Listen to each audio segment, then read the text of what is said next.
What you will say about this thing? Actually अगर मैं खुद जाती और संपत नहीं होती तो बहुत संपत जी नहीं होती तो बहुत दिक्कत होती।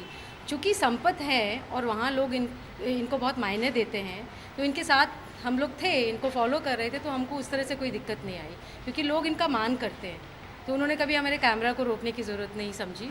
और कई जगह जैसे पुलिस वालों ने या वो रोकने की कोशिश की, तो हम लोग नहीं रुकते हैं, क्योंकि हमारा काम है। अगर ये लोग हमें बोलते कि निष्ठा ये शूट नहीं करो, तो हम नहीं करते।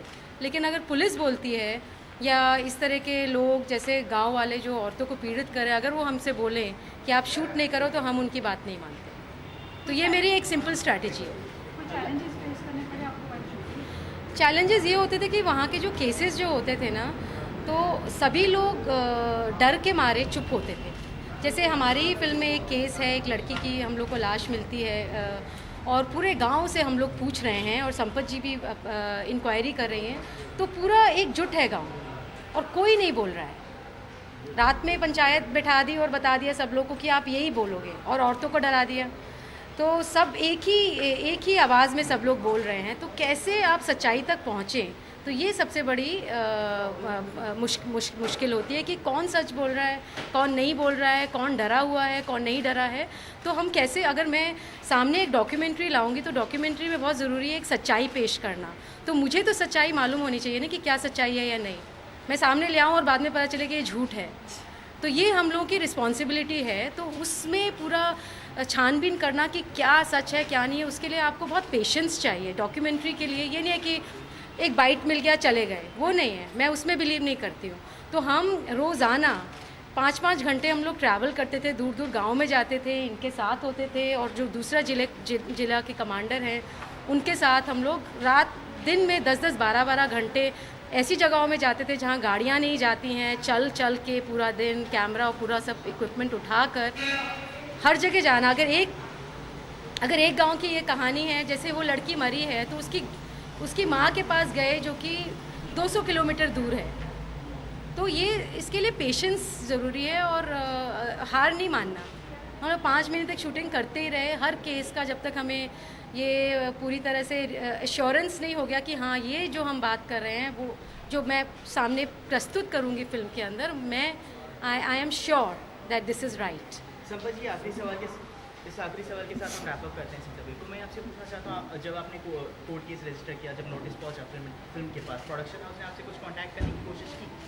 नहीं, वो एक तो हम नोटिस भेजी थी, बम्बई का वकील थे, लेकिन वो कहे अभी हम रियल में भेजेंगे। फिर अभी भेजा है, लेकिन खैर उनका कोई वो नहीं है, कहानी हमारी है। वो कितना गुमराह करें, वो एक बार कहे तो दें कि ये संपत की कहानी नहीं, तो हम उसे पूछना शुरू कर देंगे कि फिर उत्तर प्रदेश में किसका गैंग है, और ये भी पूछूंगी कि किसकी कहानी आप बना रहे हो, जो कि उसमें उत्तर प्रदेश, बुंदेलखंड, और सबसे पहले गैंग किसने बनाया। गैंग के लिए हमें बहुत बहुत झेलना पड़ा है।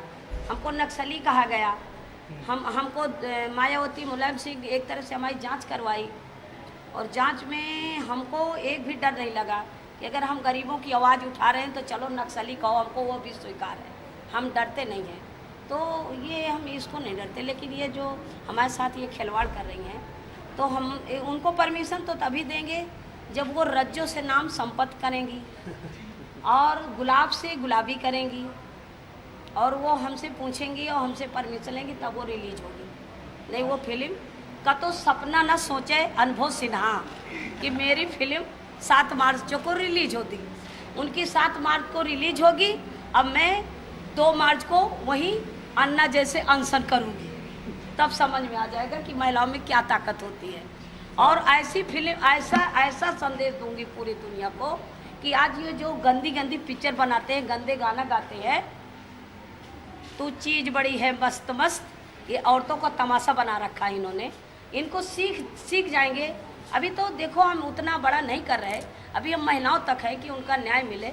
लेकिन ये जो गाना बनाते हैं, गंदी पिक्चर दिखाते हैं, अगर मैं एक झटका मार दूँ तो सारी औरतें लेके सेंसर बोर्ड का घेराव कर देंगी कि नहीं, खबरदार, अब ये गाना नहीं होगा, और ऐसी फिल्म मत बनाओ, मर्यादित फिल्म बनाओ, ताकि महिलाएं आगे जागरूक हों।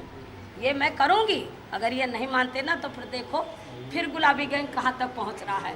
ऐसा लग रहा है कि वो एकदम आ जाएगा बम्बई के समुद्र पे, एकदम लहर मारेगा कि इनको समझ में आ जाएगा।